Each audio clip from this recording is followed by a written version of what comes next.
সবাই মিলে এক বাক্যে একযোগে প্রতিবাদকে আরো কড়া করতে হবে এবং ইসরায়েলকে নিষিদ্ধ ঘোষণা করতে হবে।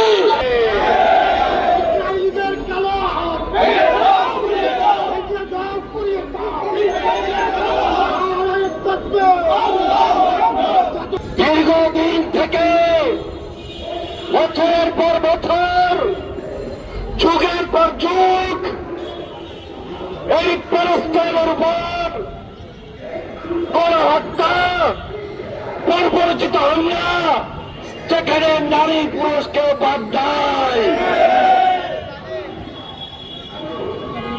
এই যে শিশুদেরকে, এই যে অন্তঃসত্ত্বা নারীদেরকে, মহিলাদেরকে, পুরুষদেরকে একের পর এক হত্যা করে যাচ্ছে। জাতিসংঘ কোথায়? জাতিসংঘের বিবেক কোথায়? সারা বিশ্বের যে সকল গণতান্ত্রিক রাষ্ট্র আছে তাদের বিবেক এবং বক্তব্য কি হতে পারে? এই ওয়ার্ল্ডের মানুষ, এই পৃথিবীর মানুষ, এই পৃথিবীর মুসলমান উম্মাহ আজকে দেখতে চায়, জানতে চায়, যার কারণে আমাদের এই প্রতিবাদের ভাষা। বান্ডেল থাকলে প্রতি সেনমানিতে টাকা বাঁচবে। বিকাশ সেনমানি বান্ডেল কিনে জিতুন প্রতি লেনদেনে। আমরা জানি আমরা এখানে বসে একটা মিছিল করলে শেষ হয়ে যাবে না এই হত্যাযজ্ঞ। তবে আমাদের এই প্রতিবাদকে অব্যাহত রাখাই এখন মূল কাজ।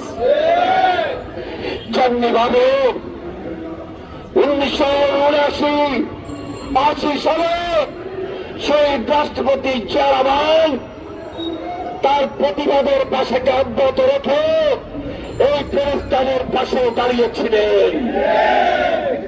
জিয়া রহমান মুসলিম উম্মার নেতা ছিলেন বলেই এই সৎ সাহস দেখিয়েছিলেন, যেখান থেকে সারা বিশ্বের মুসলিম উম্মাহ তখন মুসলিম উম্মাহ মনোবল পেয়েছিল, সাহস পেয়েছিল।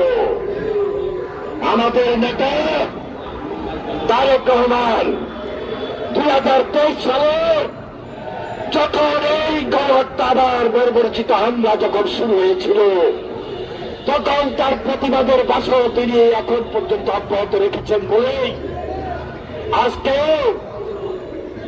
বিএনপির নেতৃত্ব দল, ছাত্রদল এবং আগামীকাল বিএনপি এই প্রতিবাদের কর্মসূচি গ্রহণ করেছে।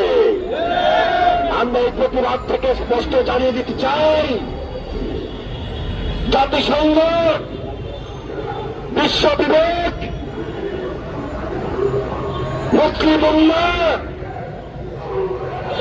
পশ্চিমবঙ্গ পরাশক্তি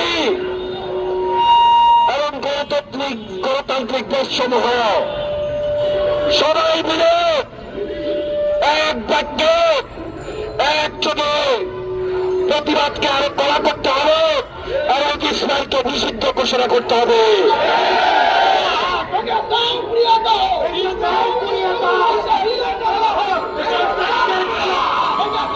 সত্যিকার ভাবে ইসরায়েল একটি সন্ত্রাসী দেশ, এদের কারো হাত ভেঙে দিতে হবে, আর কারো হাত ভেঙে দিতে হলে দুনিয়ার সকল মুসলিম উম্মাহ এক হতে হবে, প্রতিবাদের ভাষাকে আরো জোরদার করতে হবে।